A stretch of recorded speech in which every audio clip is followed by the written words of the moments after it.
Eccolo l'istante esatto in cui la banda entra in azione in un distributore Kuwait con la ruspa scardina alla colonnina del self-service. Due uomini la spingono sulla benda con tutto il denaro contante all'interno e poi si danno alla fuga. L'operazione dura in tutto 50 secondi. Una modalità ben collaudata che ha portato la banda, composta da 4 rumeni, a depredare decine di distributori tra Veneto, Emilia-Romagna, Friuli e Lombardia. Tra i colpi accertati in Veneto quelli ai distributori Kuwait di Paese nel Trevigiano, Este e Monselice nel Padovano, Breganze nel Vicentino. Tutti i componenti della banda sono stati finalmente identificati.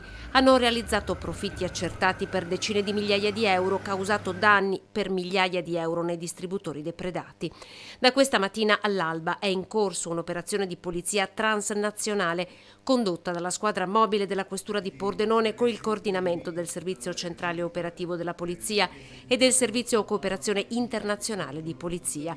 Sono state eseguite 3 ordinanze di custodia cautelare in carcere con emissione di mandato di arresto europeo. 2 dei componenti sono stati localizzati in Romania, uno è stato arrestato, l'altro ha tentato di scappare in una boscaglia, le forze dell'ordine sono sulle sue tracce. Un terzo si trova ora in carcere a Trieste. Era già stato denunciato per ricettazione quando insieme al quarto componente della banda era stato intercettato da una pattuglia dei carabinieri dopo il furto di un'automobile. In quel frangente i 2 ladri, vistisi scoperti, hanno tentato la fuga gettandosi nel fiume Isonzo. Uno dei 2 morirà per annegamento, il suo corpo è stato trovato un mese dopo. Il terzo, trovato in stato di ipotermia, è stato denunciato. I particolari dell'operazione sono stati resi noti nel corso di una conferenza stampa in questura a Pordenone questa mattina. I capi di imputazione per loro sono almeno una trentina. L'indagine è scattata il 17 febbraio, quando una volante è riuscita a sventare un furto in un distributore a Sant'Antonio di Porcia.